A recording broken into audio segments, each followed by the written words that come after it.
I don't know. I might need to come back through to be able to share. Yeah, please do that. Yeah, there's some more time. Please do that. Yeah, please. Let me do that. Yeah, please do that. And Dr. Felipe, thanks for joining us. I mean, at very short notice, I just saw your message.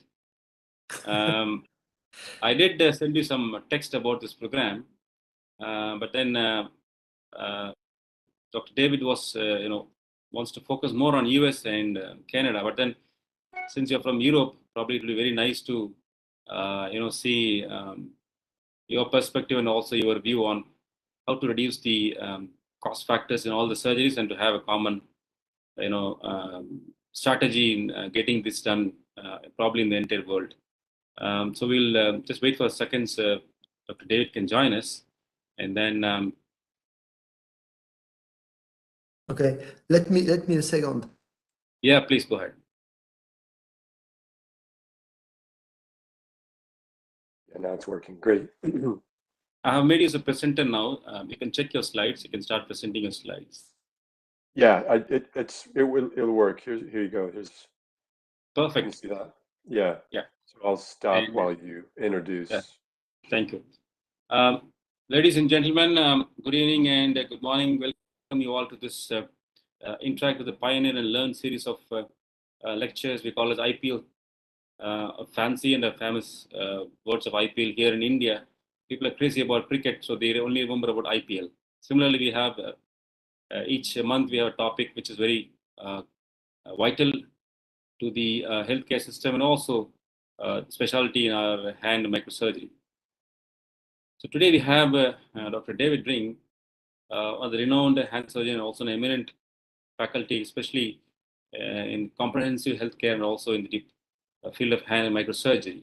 Also joined by Dr. Felipe Livernes, very close friend of us, a very close associate to the Journal of Hand Microsurgery. In fact, both of them are very closely associated with the Journal of Hand Microsurgery Progress. I think thanks to Dr. Felipe, who was joined in a very short notice, and Dr. David Ring for accepting this invite. Quick go through about today's topic is about variations in surgical practice and what is the cost of for any surgical procedure. I think it's very important today. We are the right person to talk on this. In India, and especially in Southeast Asia countries, I don't think we have things to look into factors which are making up the cost or getting reduction in the cost of the surgery. I think overall, what we know anecdotally is that the patient's factors such as comorbidities and other risk factors are the one which might increase the surgical cost factors, or overall other factors which we may not know or come across would definitely play a significant role. This is what we are today to discuss about the variations in surgical care, overall surgical care, and about the cost for any surgery. Let me introduce and welcome Dr. David Ring to give us talk on this subject. Dr. David. Good morning, everybody. Yeah, good morning, and thanks for joining or watching if you watch a recording. And Philippe, thanks for jumping in at the last minute. Ruby had to go to her daughter's ice hockey game. It's not just any game, it's a championship game in Canada. And that, if you know about ice hockey in Canada, that is an understandable replacement for joining us this morning. I'm glad to have a worldwide audience, worldwide moderator and panelists. Just want to notice some things that I've wondered about and studied over the years, and just have a chat about what we see in some of the variations in what is done. I'll show a few slides just to set up a talking point, and then I'll take the slides down so we can talk in a more cozy way. All right, let's start with, so I'm going to start with a disease. Just think of a disease that is near universal with age. So everybody gets it eventually if you live long enough. And you have population-based studies where you go in. Population-based studies are interesting because you can go out and study people that are not seeking care. So there's people living their lives. You take an X-ray of or measure, like, just think of a disease that somebody will get in their life. Maybe it's an MRI would show it in musculoskeletal. or a nerve test or something. So you can measure it, and there's a lot of people with this disease that are not seeking care. They're accommodating the problem. So there's a lot of accommodation that you can witness by doing the population study that you don't necessarily see among people who choose to come in for care. And then you can also, let's imagine this disease that everybody gets, and people do, population studies show that people can accommodate it well.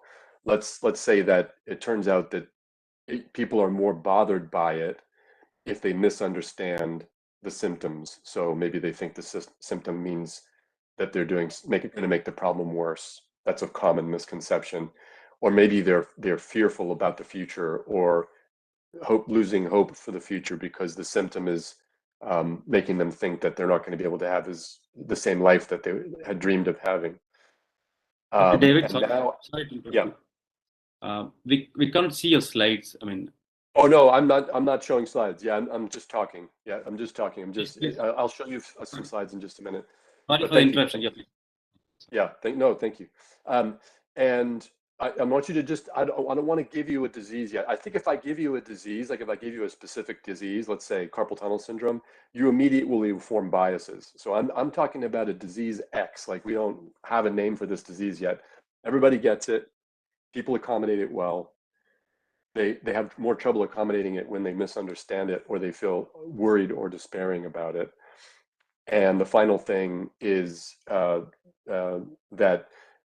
when you study it among people in your office, you find that the variations in the pathophysiology, let's say how bad the arthritis is on x-ray, or how big the defect is in a rotator cuff tendon, those variations don't have much to do with comfort and capability. They don't explain much of the variation in comfort and capability. So think about what I'm saying here. This is, I don't know what disease came to mind for you, but let's go into one that I think fits every criterion that I mentioned, and that's base of thumb arthritis. So trapezius metacarpal arthritis. This is a study we did. It's a repeat, actually. We did it twice. I can't remember if this is the first one or the second one, but anyways, we looked at people who broke their distal radius and looked at their trapezius metacarpal joint and found that essentially if you live to age 80 or over, you're going to get thumb arthritis. And we've also done studies where people come into the office for something else. We take an x-ray of their thumb, which isn't the reason they're there. We see the arthritis and we measure the impact of the arthritis, and it's not dependent on the severity of the x-ray. So we've done the studies that show that comfort or pain intensity and capability, something like a DASH score, are strongly influenced by unhelpful thinking, or feeling like hurt means the problem, pain means the problem is going to get worse, or feeling any despair or worry. So this actually fits that disease category. Now here's a study that we did. If we take this disease category, you think about what's the best way to treat that? Something that most people accommodate, how would you treat that? Now we're in a specific disease, which is base of thumb arthritis. So when somebody comes to our office, we might think of steroid injections, splints, or surgery. And I just want to put this into perspective. So how often everybody watching can think, how often do I operate on this problem? How often do I inject this problem? And what we see this is data from the United States. It's from Medicare, which is the government payer that takes care of people over age 65. And this is a histogram of surgeons, the annual frequency of trapezius metacarpal arthroplasty. This is the variation. Now, this is the variation of people that do at least more than one a year on average. So there is about almost half the surgeons did one or fewer a year.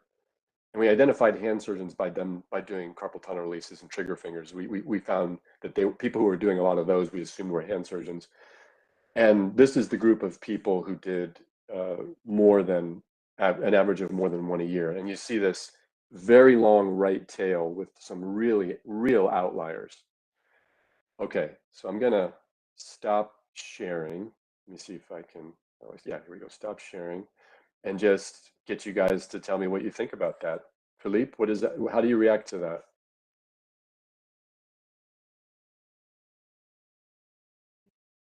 That's really interesting, and that's raise a question.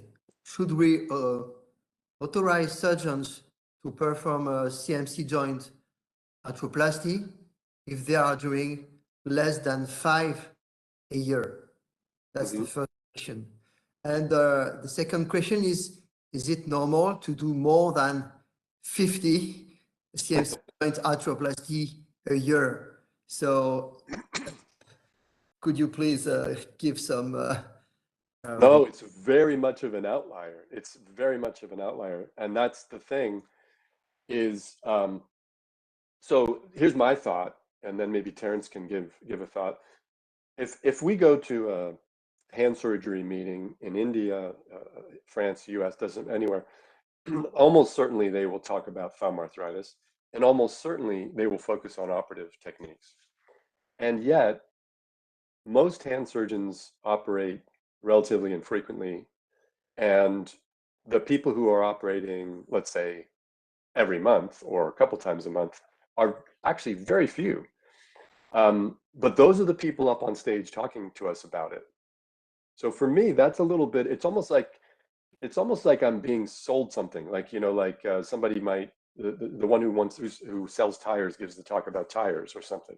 I really, I don't think we stop and think about the degree to which the person who is asked to speak and be an authority may be over enthusiastic about operating relative to what most people vote to do for themselves and most surgeons feel right doing in their practice. Terence, what is it?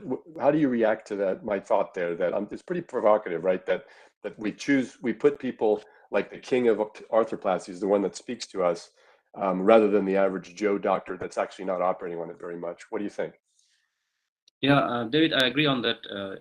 Since the speakers who have been there enthusiastically provoking a maneuver, as you said, there can be variations in the understanding and the treatment modalities between different surgeons. And it's not that you just go there and sell your surgical technique, because, as you said, there are various factors which lies, especially in our countries. Unfortunately, we don't have access to joint replacements and other surgical procedures. Maybe little less aggressive, like not to replace the joint. But then again, you said there are variations between the surgeon's perspective towards these. Take for example the Cmc arthritis. Some majority of them prefer a block injection, a shot of steroids, and then they forget about it. So these variations definitely has a role. Apart from pushing up, making a bias on particular surgical treatment, I think we need to have a consensus on this.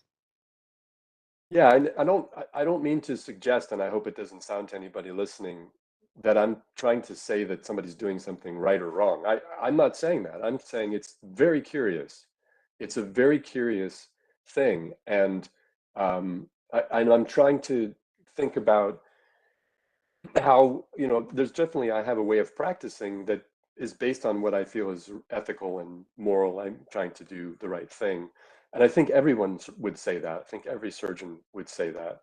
And yet we end up doing different things. So I think it's very interesting. I'll give a little bit more and then we'll continue. We'll keep going.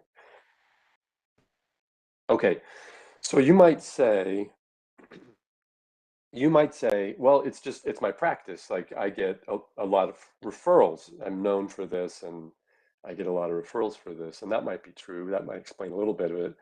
But the interesting thing is it doesn't tell the whole story. So this is data from commercial claims. So now this is like health insurance that in the US, most of it's supported by your employer, but this will be all ages of adults.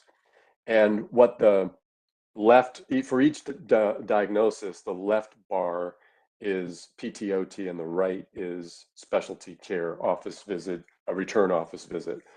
And what I want you to notice is that for all of these problems, most people see a clinician one time. This is, again, US commercial insurance. So like, let's look at thumb arthritis, top middle. It's like 60, 2/3 basically, or maybe 70% of people see a specialist once for thumb arthritis and then never come back. And if you look, compare that to carpal tunnel, which it's a different type of disease, right? That disease can harm your nerve. The natural history of that disease is loss of sensibility. And the return rate is higher on that. Anyways, most people are voting with their feet. They're saying, "Oh, it's arthritis. I can manage that. I can accommodate that," and then they leave.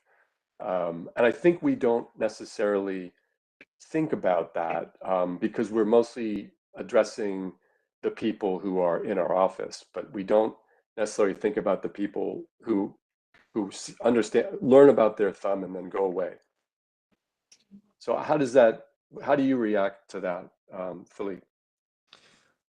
That's really very interesting. When I see your data, I react this way. I think that this is very strange that surgeons see more after the surgery, the carpal tunnel, which usually has very few problems after the operation, compared to a thumb arthritis that usually in my hands you have to see the patient a couple of times after the operation. Oh yeah, it's not surgery. This is just sorry, I confused you there. Oh, So it's these before. Yeah, so the first time I see somebody, so these are new patients. Oh, okay. Yeah, so new patient specialty visit, somebody comes to me and says, "Hey, what's going on with my hand? My thumb, when I open jars, it hurts right here." And then we diagnose them. We say, "This, you got thumb arthritis, and here's what you can do for it." Or carpal tunnel. Yeah, I'm getting numb at night. Here's a brace. So that's the new person visit, and the vast majority of people never come back. They stayed one visit and they're done. And what I say is that means that they're accommodating, that they've gotten what they need. In other words, they're like, this could be a problem. This could interfere with what I want to do in my life. And then you go talk to the doctor, and the doctor says, well, this is something we all get. And some people have surgery, but most people find they can accommodate it. And then they leave and they say, okay, that's really all I needed. Now, I think some people leave and say, darn, why can't they do more? I don't like them. They should be able to fix this. I'm sure that happens. But in any case, they're not coming back. And what you can tell in the commercial claims data, they're not seeing another doctor either. So if they went to see another doctor, we would see that. So there's this idea, sometimes one of my patient will see me, they won't be happy with what I say, and they'll go see one of my colleagues. And so they'll say, yeah, I see all your patients, you should operate on more, or something like that. And the truth is, we've done this several times, if you look at claims data or with a health system, very few people change specialists. They see one specialist, they listen to what that specialist says. And what this data shows is that after they've heard what that specialist says, they go back into their life and they never see a doctor again. But I think this is very, very provocative. I'm very curious about this. Go ahead. Yeah, so maybe because you choose here to study very common problems. So yeah. If you try to find out more complex problems, like for instance, a patient who has already been operated in, by another surgeon, so this probably could be a little bit different. But anyway, this is yeah. Yeah, I think you're right. Some of that variation would be based on, the coding. The billing codes can't tell you who's already had surgery or, or second opinion or anything like that. So that does account for some of the variation. But I think it's really interesting to see that, and to remember, I think it's something that we need to remember, is that people, things that happen to you as you get older, like needing reading glasses, for instance, you accommodate, people accommodate them, and that includes painful conditions like knee arthritis, rotator cuff tendinopathy, and thumb arthritis. And most people that they decide, hey, this is a problem for me, let me talk to my doctor about it, and then this is still a problem for me, let me talk to a specialist about it. That's not that person is no longer representative of the average person with this problem. And yet, even when they're unsettled by the problem and seeking care, they mostly say, okay, I'm not gonna see anybody anymore. I'm done. I got what I wanted, or I didn't get what I wanted, but I'm not gonna see anybody anymore. So I think that's very interesting and very, it's very different than I think we sometimes tend to talk about things. And then the same thing with PT, by the way. If you think, I don't know what it's like. In certain contexts, we have people that go to like 12 visits of physical therapy, and basically work claims. And work claims, people will go do 12. So that's not normal. Most people go see the therapist once, get what they need, and never go back. They get a splint, they get a set of exercises, and they don't go back. So I think this idea of sort of partnering with the therapist for many weeks doesn't seem to show up. That's too inconvenient for people. Is what I would guess, or they're getting what they need in one visit. So we have this I think we may have a misconception there as well, that people get into therapy and stay. I don't think that the data says that's not true. Now here's some data. Again, this is from the commercial claims data. It's what I want you to notice here is how few MRIs are ordered. I want you to notice that the variation in injection rate is quite variable Yes. by diagnosis, and the surgery rate is relatively low for most of these problems. Any thoughts about that? Like, for instance, yeah. Can I mention? There are a few surgeries, as you mentioned, trigger and the Cubital tunnel, where I suppose surgeon's role of making them into the table would have been fruitful, because the outcome is going to be good. You spend a lot of time convincing them to the surgery. And there are other situations like where the carpal tunnel and even the arthritis, where the results are unpredictable, in fact, compared to those surgeries. Do you find that surgeons have a special role in making them or convincing them to the surgery? Does this way has a variation, getting all those patients for surgery rather than the shot? Yeah, I mean, we can't tell when we look at data like this, we can't tell what patients and surgeons are thinking. We can only guess. We have to study that in other ways, but what we can tell is what's actually happening. So look at cubital tunnel, for instance, and I'll put my cursor on the rate of surgery for cubital tunnel is 65%.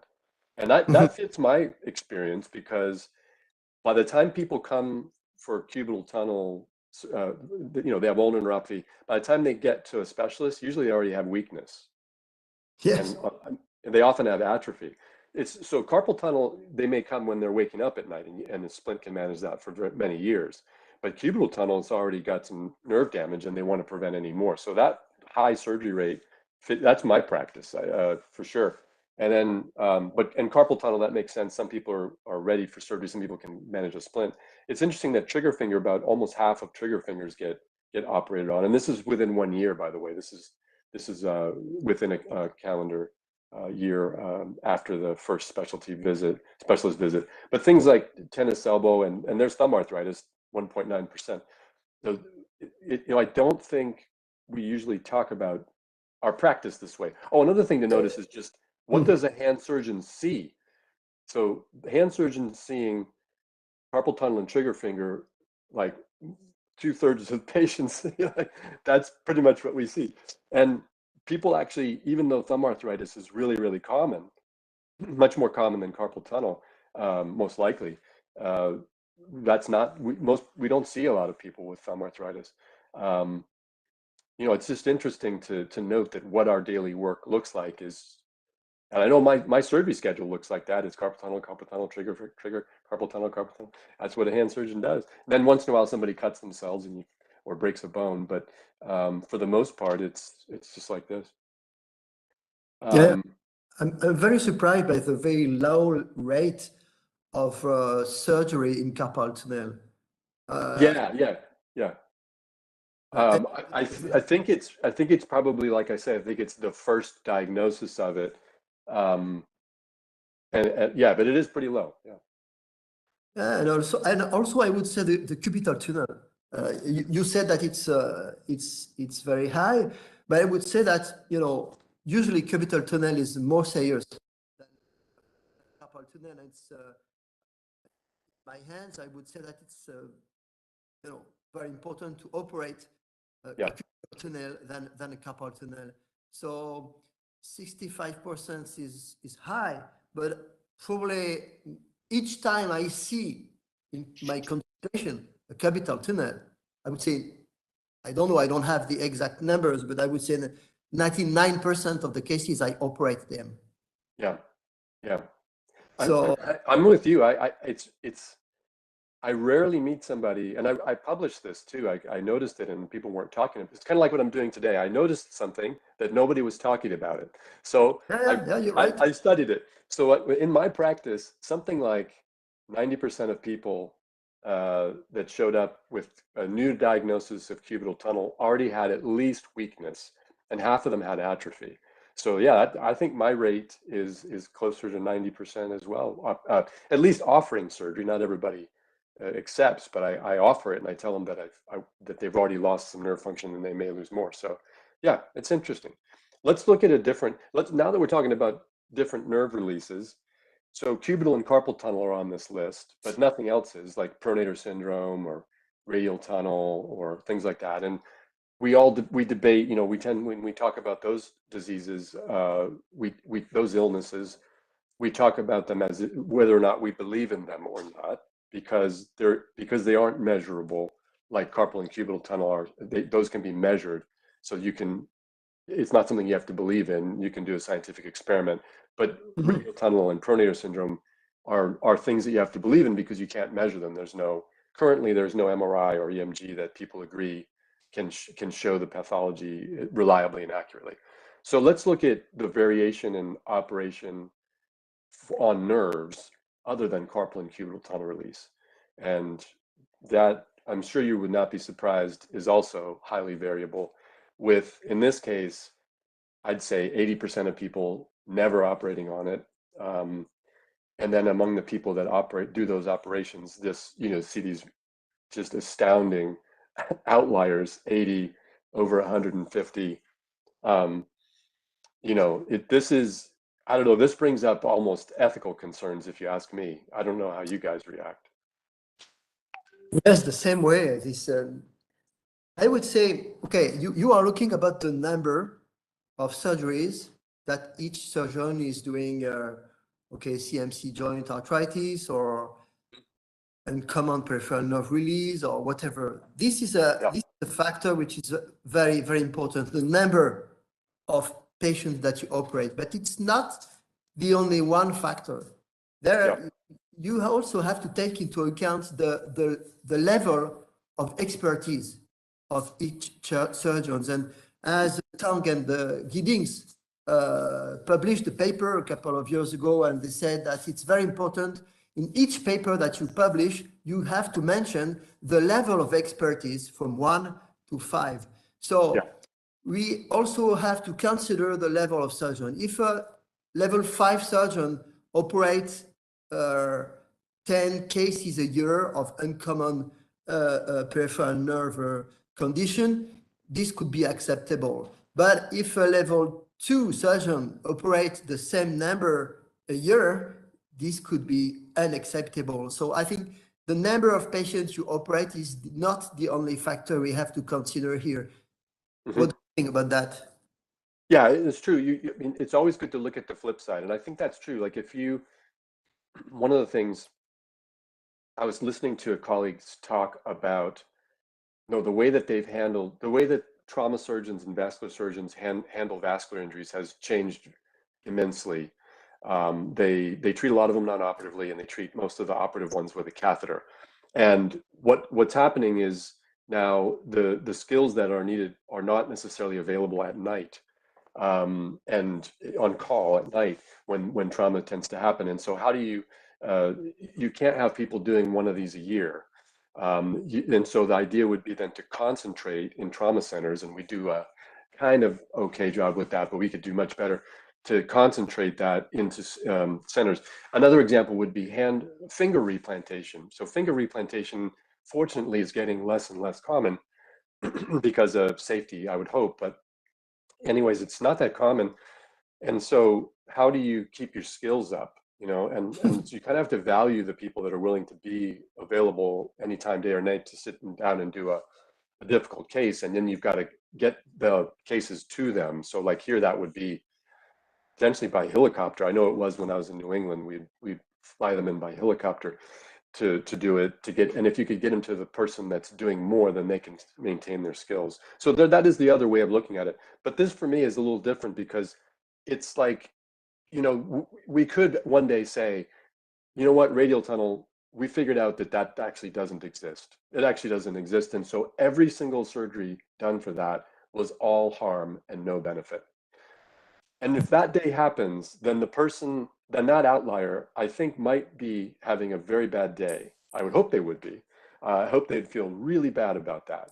And if they wouldn't, then I would feel terrible about that. Okay, let's go back. So we're going to go to another disease. And this one is one.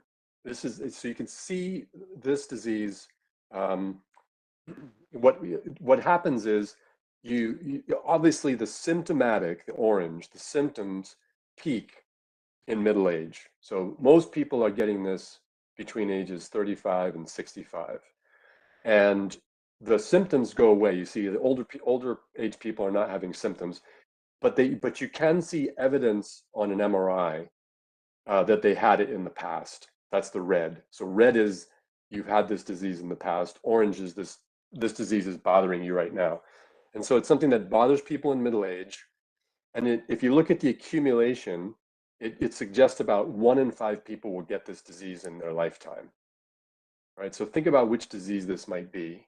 I think any of you who treat elbow will immediately probably think lateral epicondylitis, because that's got the curve of an enthesopathy, plantar fasciitis, lateral epicondylitis.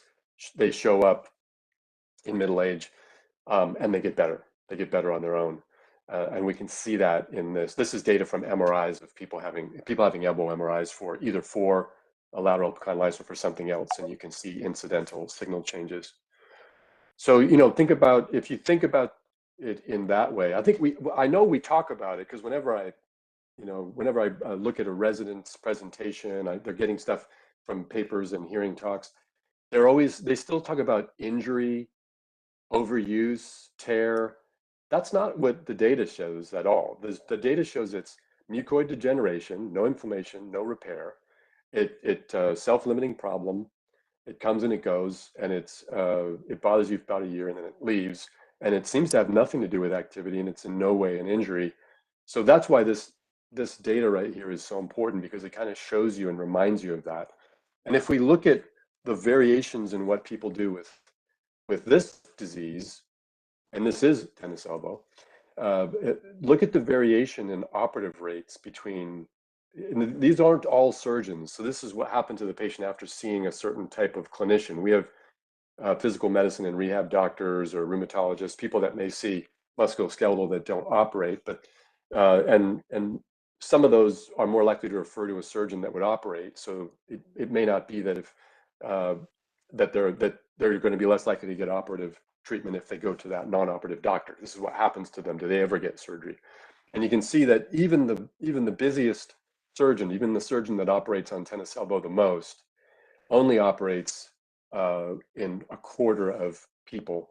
And most of the people get surgery pretty early on, within a year. They just probably get tired of it and think they have to do something to get rid of it. But this is quite a wide variation between surgeons. And I feel, whenever anybody says, hey, who should my mother see, or my best friend see, or my spouse see for this problem, we factor that in, right? I'm sure, like, if you really like surgery and you think it's a great thing, and you want your mother and your spouse to have it and your best friend to have it, you probably send them to the person that likes to operate on it.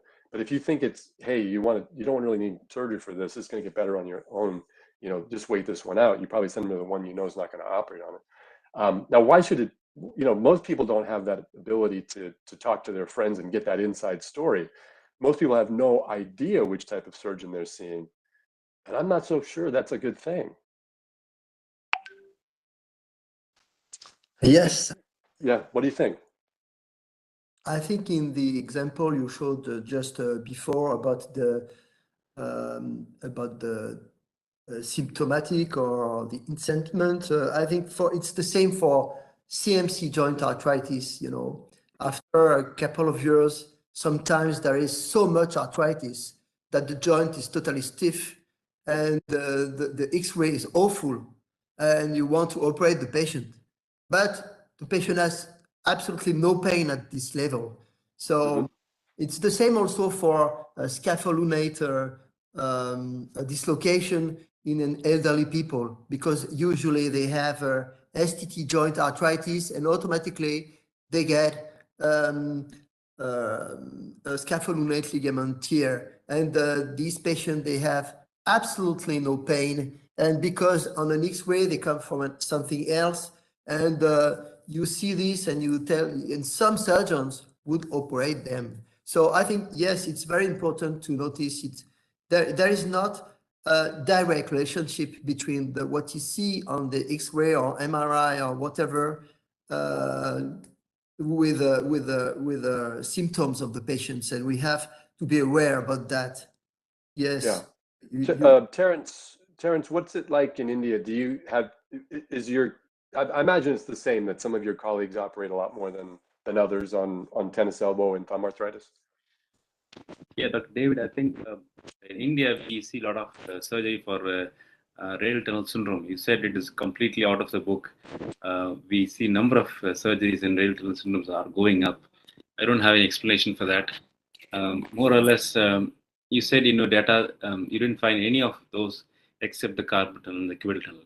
With the variations here, I don't explain why there's a need for necessity for identity, where there's a lot of controversies and lack of consensus about treatment for RTS.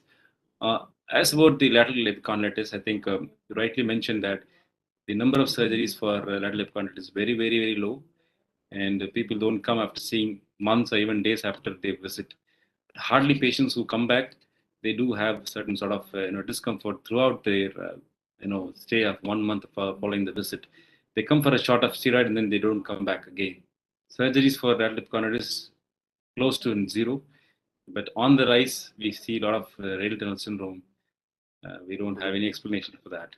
Yeah, that makes me think of, I remember when I was first, I think Jesse my mentor, was giving me, handing invitations to speak internationally down to me. And I went to South America. I can't remember which was the first country I was in, but I remember them bringing the Journal of Hand Surgery and asking me to autograph my paper in it. And then when I watched them present, and they would refer to I guess book chapters or articles as if they were gospel, and I started writing very differently and speaking very differently after that experience, because I did not want that responsibility. Now, if I go back to talking about people up on the podium, when you have a hand surgery conference, there's always somebody, they always put radial tunnel on there, even though it's a diagnosis that most of us don't make and a surgery that most of us don't do. It's always on the program, which makes it seem more relevant than it probably is. And the person on the program always is a really good salesperson for why you should diagnose it and treat it.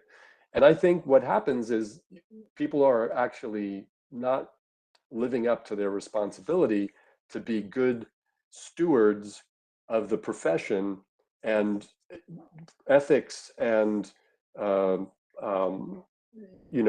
balanced sort of humanistic viewpoint should be first and foremost. And I am concerned that the pattern we have of highlighting uncommon conditions in our teaching is corrupting new surgeons and creating new patterns of practice that we're going to regret, that we will probably regret.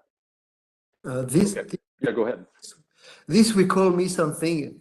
Probably 10 years ago, there was a survey conducted by the European, the FESH.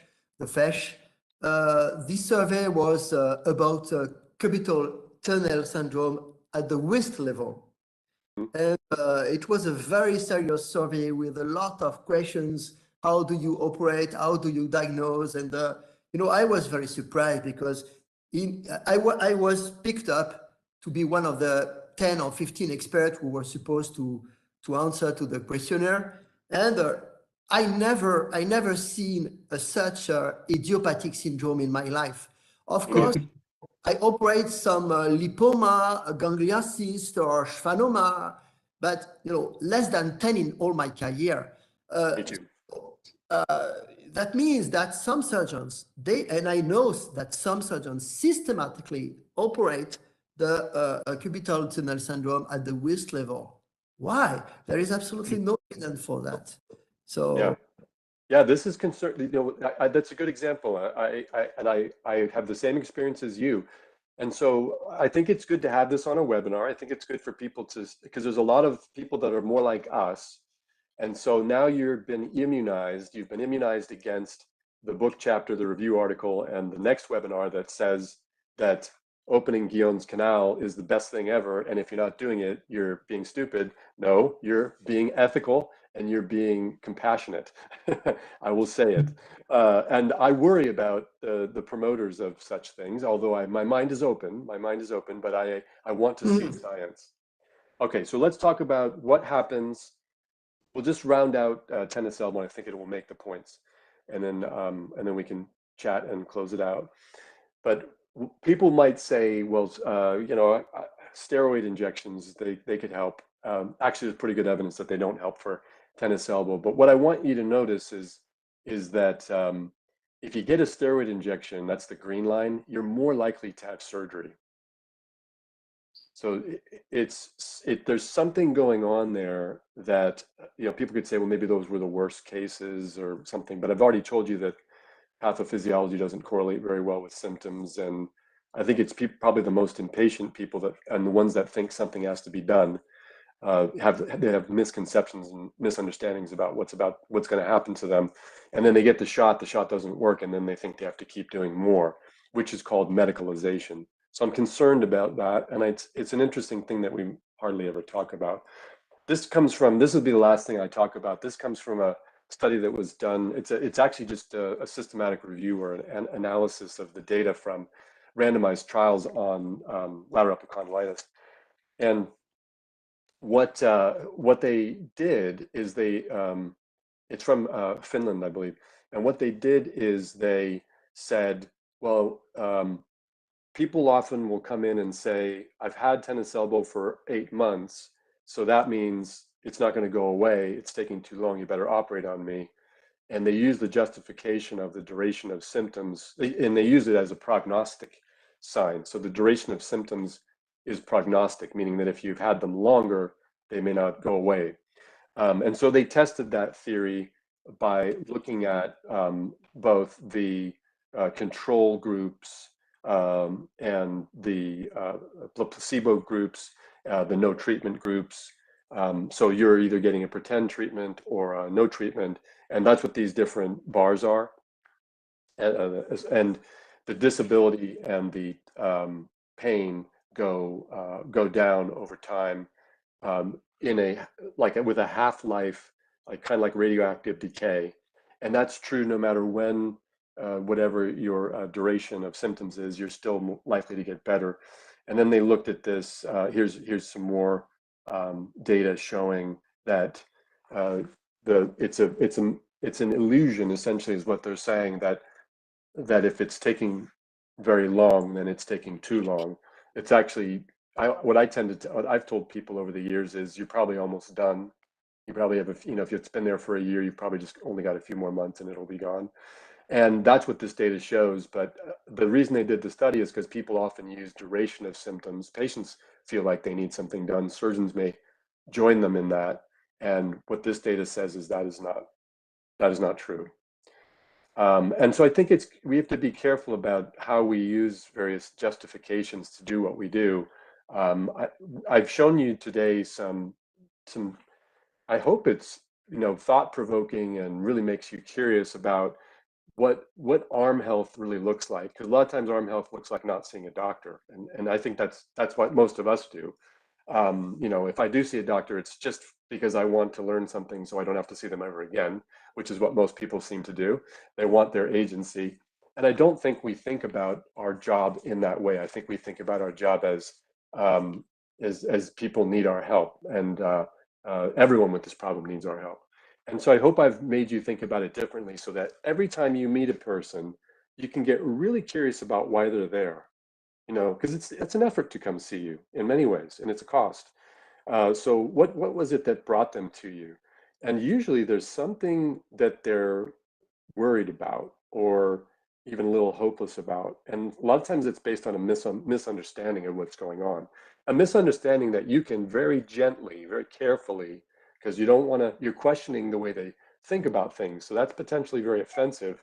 You may sound arrogant or dismissive of how they feel. So first, recognize how they feel, and then find ways to gently guide them to what I've shown you today, that actually most people see a specialist once, most people accommodate things as they get older, and accommodation is a very, very effective health strategy. That's very true. And your example with the disappearance of tennis elbow after 14 years, I have the same idea and meaning about ganglia cyst in the wrist. Yes, yes, yes. You know, each time I see a ganglia cyst coming in my office, before the patient come, I have the name of the patient. Usually it's a young lady, and I didn't see the file of the patient. I tell to my resident close to me, I say, okay, this is a young lady. There is a 90% of chance that this is a ganglia cyst of the wrist, and in most of the case it is. And I try to do my best to make the young lady give up with the idea of surgery. And I tell them, you know, if I operate you, you have a high risk of recurrence. And anyway, I see a lot of ganglia cysts between 15 and 25 years old. But after 35, I don't see ever an idiopathic ganglia cyst. When I see a ganglia cyst after 35, 40, that means that there is another condition like STT arthritis with a volar ganglia cyst, or another reason for the ganglia cyst. So I tell them, be patient and maybe it will disappear. Yeah, I love that observation. I call that sort of eyeball or common sense epidemiology. You know, if you look at, I never really thought about ganglions. I totally agree with you. Yeah, it's something you see in younger people for the vast majority, and so that must mean that they go away. Yeah, It has to. There's no way we're taking them all out. That's not the explanation. It has to be that they go away. I love that. That's great. yeah, because you know, I tell to my residents there are two kinds of patients. The patients that you want to operate, but because you are sure that it's important to operate them, but they don't want to be operated on. And there is another kind of patients, they want you to operate them, and you don't want to operate them. It's bullshit to operate them. Yeah. Yeah. All right, that's good. I'm glad. Yeah, I totally agree with that. Well, Terrence, thanks for inviting me, and thanks for embracing this topic. I like to talk about these sort of everyday things, and there's a lot of stuff to be worked out still, even in our everyday work. And I hope, what I really hope is it makes everybody watching feel much more comfortable and have a lot of more fun, and just enjoy your work and enjoy your patients. Yeah, and don't be too worried about whether you are up doing the latest nerve surgery. That's not necessarily important. Thank you, David, for this great talk, and a curious and then what do you call it, a thought-provoking talk on all the aspect, not even the hand surgery, but then for every surgeon who watched this program, definitely will think twice before jumping onto any procedure or any calculations. And the funny and the witty way of Dr. Philip, I think you made the day today of segregating two patients, two factors, and then deciding on it. Thank you all for joining us, ladies and gentlemen. We had a fantastic day today. Hope to join us, see more IPL series in the future. Thank you, and see you. Bye-bye. God bless you all. Bye. Bye. Thank you. Bye.